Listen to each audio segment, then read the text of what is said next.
mga kaludi at sa lahat na din nanonood po dito sa channel natin. Magandang araw po sa inyo. So ang gagawin po natin ngayon, mag-comparison po tayo sa mga panel board at saka sa distribution box na gamit. Kaya ang pag-uusapan po natin ngayon ay ano ang kaibahan sa plug-in type na panel boards sa MCB distribution box. Gusto ko ipakita po sa inyo ang panel board na plug-in type. So, ito po ang plug-in na panel board. 8 brands po ito. So, 1, 2, 3, 4, 5, 6, 7, 8. Ang panel board na plug-in type na breaker. So, kung makikita mo, may cover. Yan. Skillet. So, ididikit mo ito sa isang wall. Tapos, pag mag-install po ng ganito, nakabaon po talaga ito sa wall. So, ito ang panel board na plug-in type. Ito naman pong isa, gusto kong ipakita. Ito po yung MCB na distribution box. Gusto ko munang ipakita. Saka na natin idikit. So, ito po ang mukha niya. So, ganun po ang nakalagay. Ito, kung makikita nyo, 4 brands lang po ang ginawa natin for demo purpose natin. Tapos may nakalagay sa baba, 1, 2, 3 patungo sa 8. Pag single na pole na gamit na breaker mo, kaya 8 pole. Pero ang gamit natin dito, 2 poles. Kaya nga, 1, 2, 3, 4 brands po ang gamit natin na MCB na distribution. Pero kung gusto nyo ng maraming brands na distribution box na ganito, meron din. Ito, 4 lang. Pero kung gusto mo ng 10, merong 10 brands na distribution box sa MCB. So, dalawa pong klase ang ganito sa distribution box. Itong ginamit natin, plus type po ito na ilalagay dito sa wall na ibabaon mo.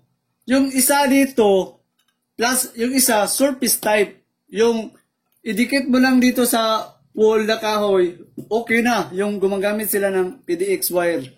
Depende po sa inyo kung saan nyo gustong gamitin. So, ang gagawin natin ngayon dito, ilalagay natin sa wall para makita po natin maayos kung paano nilalagay at anong mga gamit nila. Ito po ang panel board na plug-in type at ito naman po yung sinasabi natin na MCB distribution box. So, ito po ang may kalumaan, ito po ang mga bagong ginagamit po ngayon na klase na circuit breaker. So, tatanggalin natin yung takip para makompare po natin at makita natin doon sa ilalim. So, tinanggal ko na lang ang screw dito. Yan. Tapos, dito naman sa MCB distribution box, may screw po siya dito at saka dito para matanggal po ang takip. So, yan, niluwagan ko na yung screw natin at pwede natin tanggalin. Para makita ng maayos. Yan. So, makikita niyo sa dalawa ang kaibahan. Pareha po silang circuit breaker na gamit. So, dito tayo mag-umpisa. Ang plug-in type na circuit breaker, may bus bar po dito. Makikita mo. Makikita ba? Makikita. Dito, bus bar. Tapos, ang gagawin mo sa bus bar, magtanggal tayo ng isa dito. So, ayan. Makikita mo yung circuit breaker dito, plug-in mo lang dito sa bus bar. So, dito may lalagyan na butas at dito mo ika-clamp. Tapos i-post mo, ganyan, pwede mo nang gamitin. Tapos yung line 1 at line 2 dito, yun ang distribution mo para sa ilaw o sa lighting. Depende po sa breaker kung saan mo gagamitin. Dito sa kabila, may bus bar po. Pag bumili po kayo ng distribution box ng mga ganito, may nilalagay po silang bus bar. Gusto ko na ipakita po sa inyo. Ito po yung bus bar na nilalagay po doon sa circuit breaker natin sa mga MCB. Itong bus bar natin, may rated po ito. So, may nakalagay dito sa pagbili ko dito, 63 ampere. Kaya yung maximum na ampacity na magamit dito sa ampacity doon sa breaker, 63, kaya dapat yung main breaker na gagamitin dito sa MCB, 63 ampere din. Kung hindi ka gagamit ng ganito, pwede rin kung gusto mo mag-wire. Pero kung gusto mo itong gamitin at ilagay mo dito, pwede.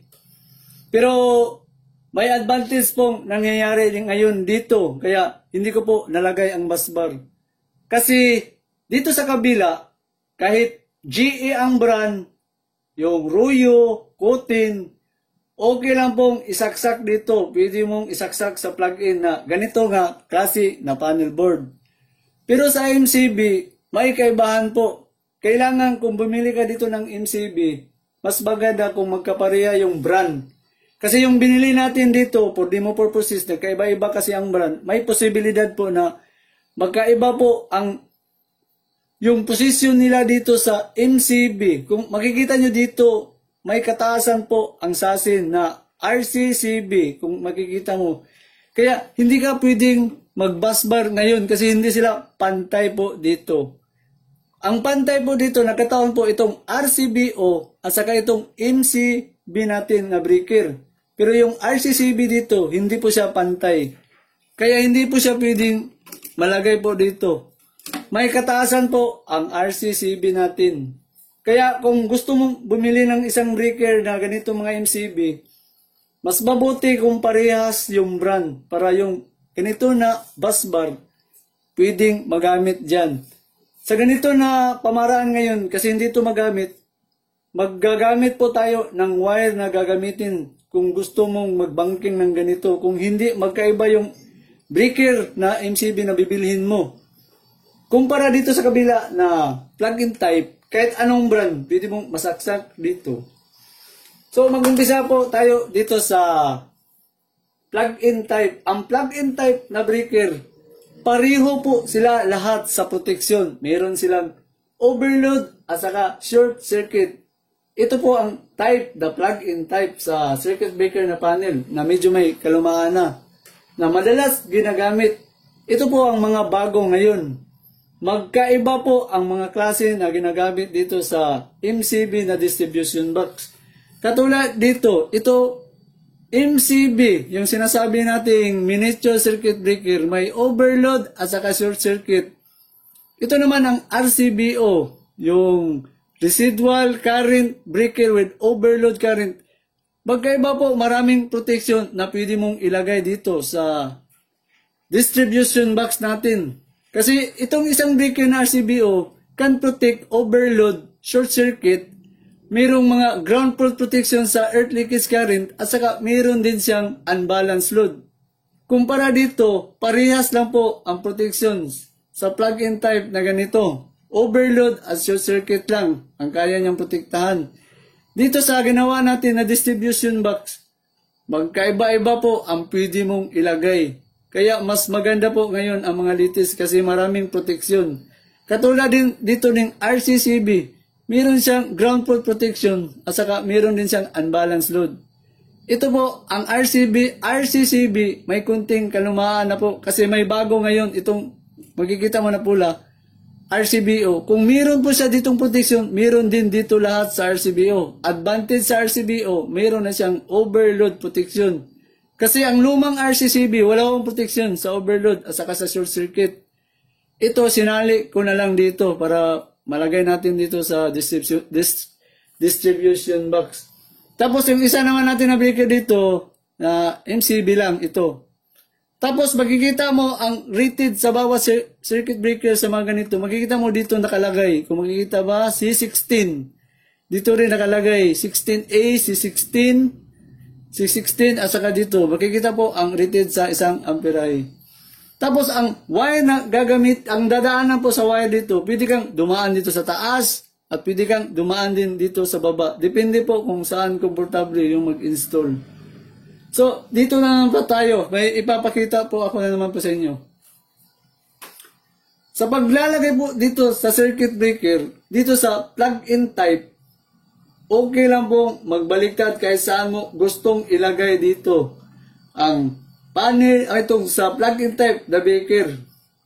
Pero dito sa distribution box, may nagtatanong doon sa atin, Sir Buddy Proy, okay lang bang masyapol o kahit saan ko ilagay ang mga circuit breaker dito sa distribution box natin? So, May advantage at disadvantage po ang paglalagay dito sa mga brands natin sa distribution box. Ngayon po, gusto kong ipakita, gagamit po tayo ng whiteboard. So, gusto ko po i-drawing dito yung distribution dyan sa MCB box.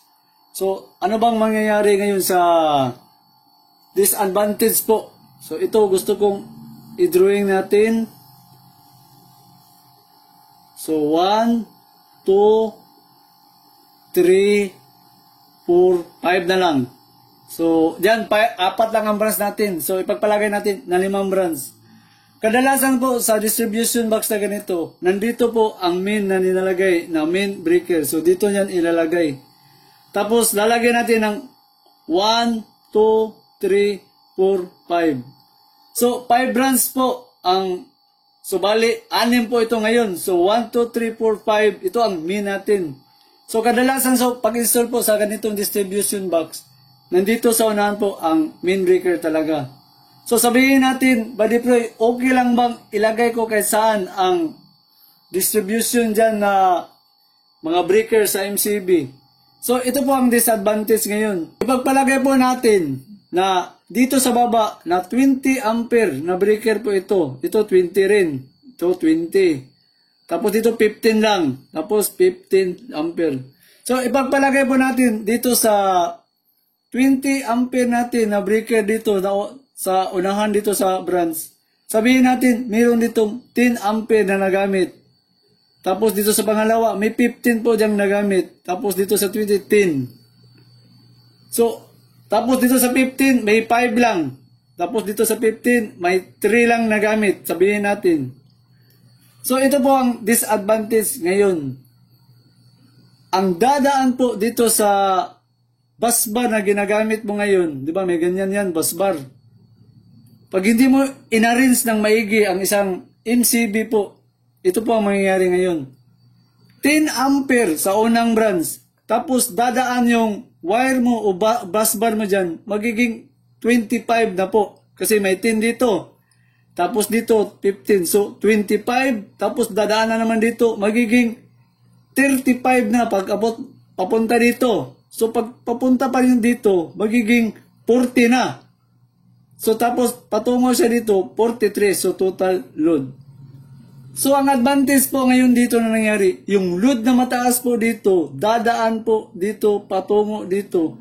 Kung makikita mo dito sa dalawang 15 ampere, instead na 5 ampere lang sana. Pero dahil dito mo inilagay, ang dadaanan sa busbar doon sa taas, dumaan po ang 15, 10, 15, at saka 10.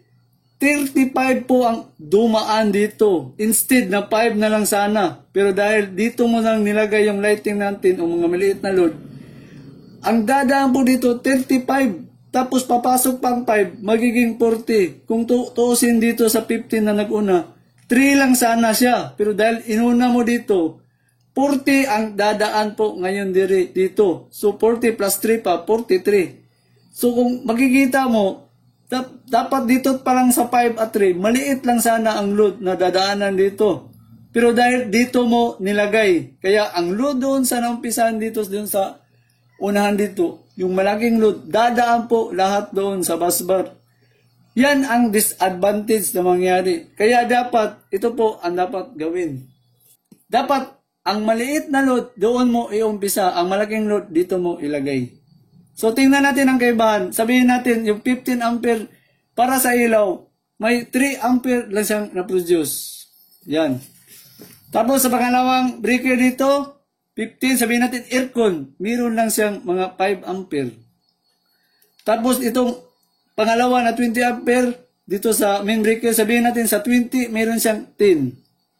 Tapos yung pangalawa, meron siyang 10. Yan, 10. Tapos dito, 15. So, ito ngayon ang maganda. Kung titingnan mo dito sa start niyang breaker doon sa umpisa niya dito, 3 plus 5, 8. So, 8 dito, patungo dito. So, 18 po, patungo dito. Makikita mo yung kaibahan. So, dito pa lang, maliit lang na load ang nakapasok dito. Tapos yung 18, ma-add mo dito sa number, dito pangalawa, so magiging 28 po siya. So makita mo ang kaibahan na maliit po ang dumadaan na load kumpara dong isa na dito pa lang mataas na load. Kaya dapat po, ang mga load na matataas, idikit mo dito sa malapit sa main breaker. Kaya papasok po yung dito yung 28 plus 15, 43. So dito na mag 43. Mas mabuting dito siya nag 43 kaysa doon na mataas na siyang bumigay doon sa lahat patungo sa bus bar. So mayroon pong nagtatanong po doon sa channel natin. So may nagsabi doon na, Sir Buddy Proy, okay lang ba sir na lahat po ng gagamitin ko sa branch ay 20 ampere. So ito po ang lagi nating tandaan. Hindi ho pwede magpareho pareho po ang branch na ampere na gagamitin mo. Dapat po ang main breaker mo may kataasan po dapat sa branch na gagamitin mo. Hindi po pwede na ipantay mo lahat kasi yung distribution mo dito mag-a-add po yun lahat. Sabihin natin, sir, 20 ko lahat. Ito kung 20 ang min mo. Dito pa lang sa dalawang 20, pag magpulot po ito, 40. Trip na po ka dito. Kasi 20 lang ang ginamit mo. Kaya sa basic na lang natin dito na dapat mong malaman na ang branch sa breaker na min breaker dapat may kataasan ang min breaker sa branch na gagamitin mo sa panel board. Katulad po dito ngayon, may 20 ka, 20, 20, 60 plus 15, aabot po siya sa 75. Dapat po, may kunting kataasan ka, pwede kang gumamit ng 70 o kaya 60. Ang ginamit natin 60 kasi po may competition kasi ang pagkuhan sa circuit natin. Kasi ang bawat isang breaker na katulad ng ganito, may 80% po kasi ang pwede mo lang gamitin. Yung 20% mo doon, yun ang allowance mo. Kaya nga, hindi mo ma-pull load ang isang circuit breaker kasi pag nagpulot ka na, trip na ang kasunod doon. Kaya nga dapat sa 80% sa 20 ampere, 16 lang ang pwede mong gamitin para may allowance kang 20%. Kaya nga 60 ampere po ang ginamit natin. So depende po sa inyo kung gusto nyong taasan o gawin yung 70 to 80. Pero hindi rin maganda ang isang breaker na sobrang taas. So gusto ko pong ipahabol po doon. Dito tayo sa distribution box. So may nagsabi doon, Sir Buddy Proy, Sir saan ba mas magandang gamitin sa main breaker natin? Kasi doon sa video natin, na last video natin, hindi naman natin nasabi doon kung saan mas magandang mag main breaker. So depende po sa inyo kung saan nyo gustong mag main breaker. Pero kung ako po ang tatanungin nyo, mas maganda po, MCB po ang main breaker nyo. So, tapos, i-branch nyo RCBO o kaya yung MCB na. Itong RCCB, huwag na nyo pong gamitin ang RCCB kasi wala pong overload protection. Hanggang ground fault at saka unbalance. Pero nandito po yun lahat sa RCBO. Kaya dapat po, ito po ang bilhin nyo ngayon. RCBO po kasi ito po ang mga bago na circuit breaker. So, ngayon ang tanong doon, Buddy Proy, Sir, bakit MCB po, bakit hindi RCBO ang maging main breaker natin? So, ito po, makikita ba dito? Sige. Ito po, pag nag-RCBO ka sa main breaker mo dito, alam mo, ang RCBO, may tatlo pong protection. Ang RCBO, meron siyang overload protection, meron siyang unbalanced load, at saka meron din siyang ground fault earth leakage current. Pag ginamit mo ito bilang main breaker dito at mag-trip po ang main breaker, ipagpalagay natin, nag-trip yung main breaker dito sa RCBO na inalagay natin, mahihirapan po kayong mag-trouble doon. Lalo na't kung marami ang branch kasi hindi mo ngayon alam kung nag-overload ba siya, nag-unbalance load ba siya, o kaya may ground fault na nangyari doon. Sabihin natin may ground fault na nangyari. Mahirapan ka ngayong mag-trace up kasi shutdown ang main mo ngayon. Lahat tapos ipagpalagay natin marami kang branch na ginagamit. Hindi mo ngayon alam kung saan doon sa branch ang nag-cause ng ground fault. Kaya mahihirapan kang mag-troubleshoot ngayon kung ano bang nangyari. May ground fault o unbalanced load ba o kaya overload. Kumpara na dito mo ilagay ang isang MCB sa circuit breaker na main breaker mo, ang gagawin mo, i-branch mo na lang ang RCBO. Kasi pag ang RCBO i-branch mo, tapos may ground fault na nangyari, doon lang, mismong RCBO lang po ang magti-trip. Tapos, naka-live yung ibang lighting, yung ibang outlet, naka-on po lahat. Tapos yung main breaker mo, naka-on rin. Kung nagtutrouble ang isang ground fault, at least yung RCBO lang, hindi ang main. Kung hindi mo ito i-main breaker. Kaya mas maganda po ang RCBO na i-branch nyo po. At ito ang magiging main breaker nyo na MCB. Para madali nyo matrace up o makita ang dahilan kung in case po na may mangyari pong ground fault or unbalance. Para hindi po lahat ng bahay shutdown. May part 2 po tayo doon. So sa part 2 natin, makikita natin kung paano tayo mag-install sa ilaw, sa outlet, at sa iba pang mga gamit doon sa MCB distribution box. Umpisahan po natin mag-shoutout ito sa mga ludi natin. Umpisahan natin mag-shoutout si Sir Edwin Mingo from Iran. Oy sir, ang layo nyo. Kunting ingat po kayo dyan sa Iran. Si Sir Edwin Mingo. Saka shoutout din natin si Sir Higinio Kasungad Jr. Magandang araw po sa inyo. Saka shoutout din natin si Sir Francisco Mano Jr. from Pampanga, pero bisdak ni. Oy sir, may adlaw ni mo da sir, duha na tang bisdak diri po sir. Saka shoutout din natin si Sir June Villaril from Iligan City. Oy sir, doon na kita diri sir. Kay Iligan City mapunta. Mayong adlaw ni mo din na, sir. Saka shoutout din natin si Sir si Ma'am Ramilin Milanes. Magandang araw po dyan sa inyo. Ito pa, shoutout natin si Sir Jerome Castillo. Magandang araw po sa inyo. Shoutout din natin si Sir Carlos Ilipi. Sir, magandang araw po sa inyo. Shoutout din natin si Sir Lloyd Fernandez. Magandang araw po sa inyo dyan, Lloyd. Saka shoutout din natin si Sir Vincent Yaris from MB Magic Sis here at Latvia. Oy sir, mukhang nasa barko po kayo. Kunting ingat po kayo dyan sir. Kasi hindi na po kayo nakapa sa lupa. Nasa dagat po kayo. Kaya kunting ingat si Sir Vince Yaris. Saka shoutout din natin si Sir Haris Sinking. Pa-shoutout sa akong anak si Luigi Mar Abayon sa Maluso, Basilan Province. Sir, magandang araw din po dyan sa inyo. Saka shoutout din natin si Sir Patrocinio Balasbas. Sir, magandang araw po sa inyo.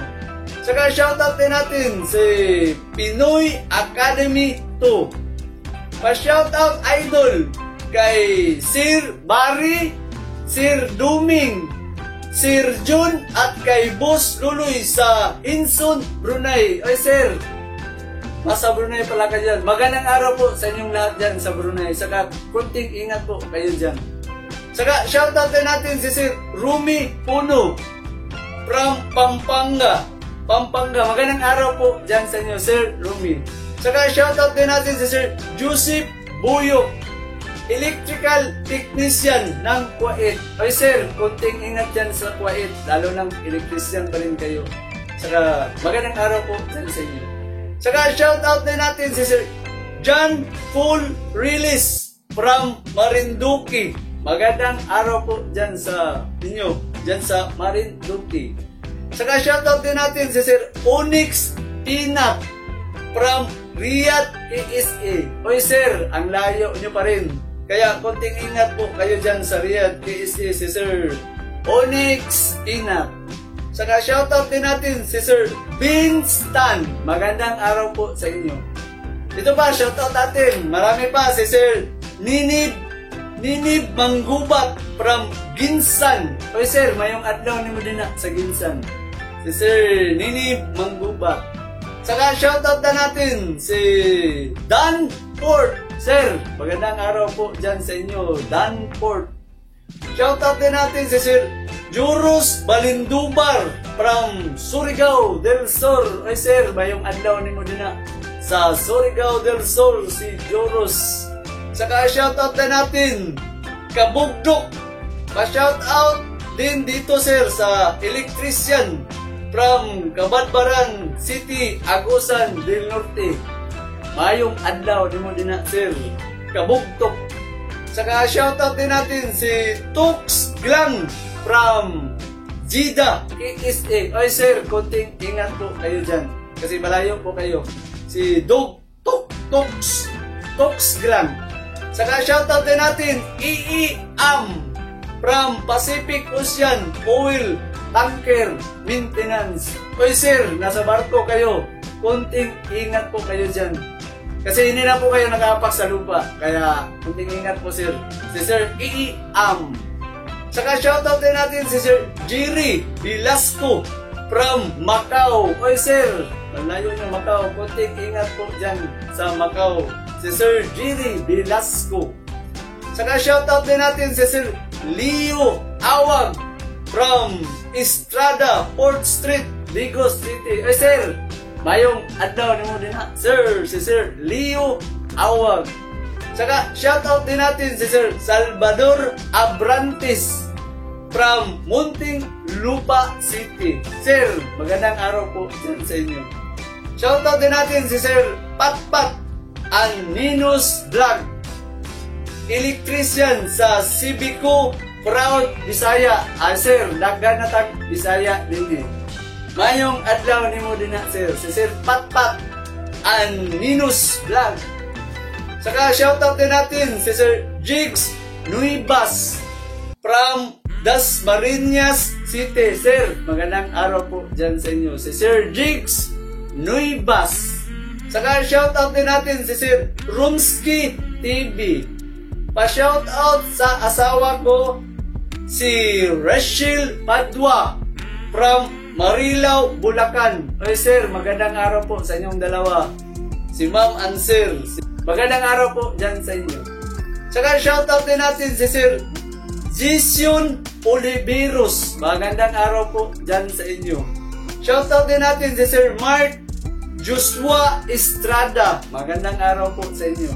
Ito pa, shoutout natin si Sir Edward Solber from Riyadh, KSA. Oy sir, konting ingat po kayo dyan kasi malayo po kayo dito sa atin. Si Sir Edward Solber. Shoutout din natin si Sir Jibs B. Magandang araw po dyan sa inyo, Sir Jibs B. Saka ito pa, shoutout natin si Sir Rolando Dumlao from Santa Rosa City. Sir, magandang araw po dyan sa inyo. Sa Santa Rosa City, si Sir Rolando Dumlao. Ito, the last but not the least, si Sir Danilo Timario from Marikina City. Sir, magandang araw po dyan sa inyo. Ayan po, natapos na rin natin ang shoutout natin. So, huwag niyo pong kalimutan po ang channel na i-like at i-share po para marami pong matuto dito sa channel natin.